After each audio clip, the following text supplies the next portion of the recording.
Yeah, it was a good week for us. Went into it playing against two teams that had been tested against some very high level opponents. Northwestern State had just come off playing SMU, Mississippi State, and Arkansas, and Grambling had just finished playing Arizona State on Thursday. So there were teams who had been tested defensively and were able to make some changes coming into the week.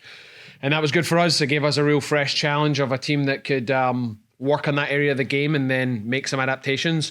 And they definitely come in with a good game plan. Northwestern State were very tough. We were 0-0 at halftime. We had a lot of chances in the first half that we didn't capitalize on. But then we were able to, in the second half, get a goal from Isla Swinton, getting into the attack from a Tatum Beck assist. And that was enough to finish the game off, which we're really proud of, to go up 1-0 and hold the game out. The Sunday game, we made a couple of changes, something we had talked about last week. We had been creating the chances against Louisiana Tech and against Florida Atlantic, but we just hadn't put the ball in the back of the net. So we tried a couple of different rotations and a couple of different people in different positions, and I think that really, really worked for us this weekend. We had the first goal set up by Tatum again for Lucy Ortiz, who we played in a slightly different position.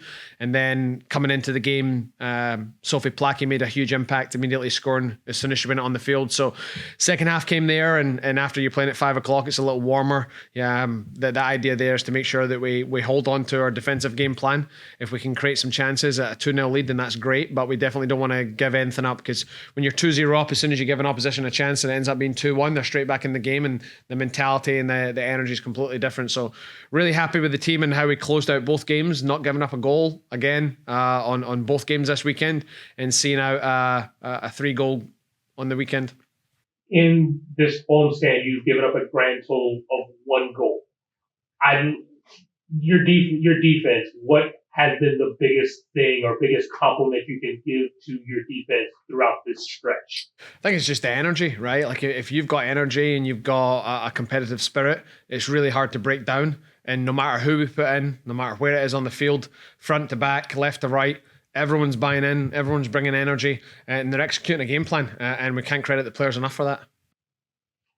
You finally on Sunday was able to get the goal. That first goal, when you guys were able to get on the score sheet, what was kind of the team feeling like of finally being able to get that across on the ball? Yeah, I think it was for the athletes putting in the game plan, and then them looking again with some changes that we made and putting people in different positions.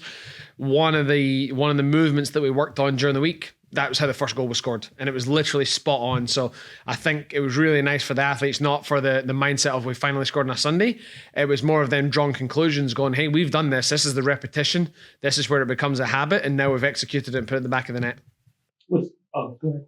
You're on a historic start to this season, program speaking wise.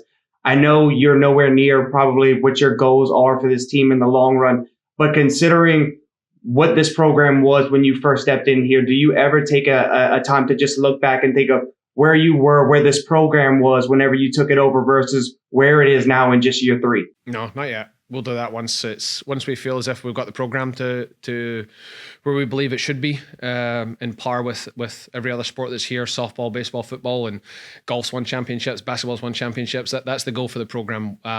We can look at the end, but we've still got a lot of work to do. We've got a really competitive schedule ahead of us. The conference is fantastic again this year, so we'll take a step back once we get to the end. But right now, we've still got some things to adjust.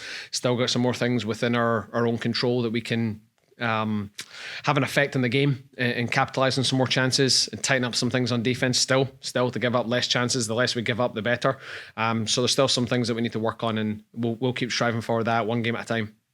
You guys head to the road next. What's one thing that you're hoping that this team brings along with them on the road as they begin that stretch? Yeah, it's the cohesiveness. Obviously, you're not going to travel your full everyone that's on the team for an away game. You take a travel squad, so making sure that everyone that's on the sidelines brings the energy, and making sure that we can carry the energy that we've had at the home games with everyone there and our home fans, making sure we have that on the road. We haven't done that yet. Obviously seeing how we travel as well, right? It's a short trip to Rice, but it's still a trip nonetheless, where we're not staying in our own beds for the first time. So making sure that we've got our routine down and we're getting there early enough and our preparation's good. So really it's just these next 2 games are a test of our preparation, we can't control what the opposition are going to do, so we can only control what we do. So it'll be a chance for us to prepare for our longer trips, that when we play against ULM and Arkansas State and Marshall and Coastal Carolina, those are big trips. So seeing how we prepare and manage ourselves through the travel is going to be a big one. Speaking of the opponent, you mentioned Rice. What are some of the things as you're scouting that you kind of noticed about their play style when going up against them? Coach Lee's been in the game for a long, long time. He was at LSU as well. He won a conference championship over there. His team's always very athletic. They've always got an identity about them, and we're seeing that right now. They play very athletic soccer, and they've got some forwards and some freshmen on the team as well that play in the wide areas that are very, very dangerous. So it's going to be a really good test for us. It's something that quite frankly, I don't think we've seen in our schedule so far yet. We've seen some tactical teams, we've seen some technical teams. We haven't quite seen a team that plays the style that they do and as athletic as they are. I think they're 4-1 right now. Their only loss is to Florida State. So it's going to be a really good test for us, and we're excited about that on the road. And of course, the test continues going to Baton Rouge. Can you kind of talk about, first of all, what LSU brings as far as a tactical standpoint, and then the fact that UL and LSU being able to kind of compete on the pitch on Sunday?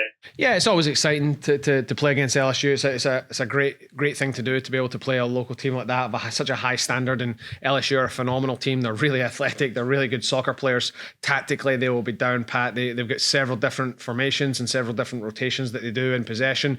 It's going to be really hard to break down, and that's exciting. It's a challenge for us to go in there and see if we're up to that level, and see if we can get it right and get preparation right, get our energy right, get our decisions right on the day. So these next two games are going to be really exciting for us to test us, to see if we're ready for the whole conference schedule ahead of us. Ideally, what questions you'd hope to have answered after these two matches with this team? Can we handle different varieties of styles? So both teams play a different way. Both teams have threats in different areas. Both teams are completely different in how they play. So we've got to have our preparation for Thursday and then be able to flip it and be prepared for Sunday. So that, on top of how we travel, can we carry the energy? Can we carry the confidence? Can we carry the composure? Can we make sure that we're executing our game plans? That's going to be the big questions that we have answered after this weekend. Talk about styles. You talked about last week that Grambling's style of play gives a lot of teams fits, especially with the opponents they played this year. How do you feel like your squad handled how they came in, how Grambling came in? Marvelously. We done really, really well. I think the first half we executed our game plan really well, and they struggled to build any offense. The second half they moved some pieces around on their offensive build-up. They kind of went man-on-man at the back instead of +1, so it cost us a lot of threats in our half, and everyone had to win their 1v1 battle. I think they got quite a few shots off in the second half. We made them to take them from areas that we wanted to rather than where they wanted to do, but nonetheless, I mean, they done a great job, and it was a really good test. It was something that we hadn't seen yet, and we knew it was going to be challenging, so I was really proud of the team and the efforts of the defence to make sure that we were limiting what they had, because they threw everything at us, and it was a really good challenge.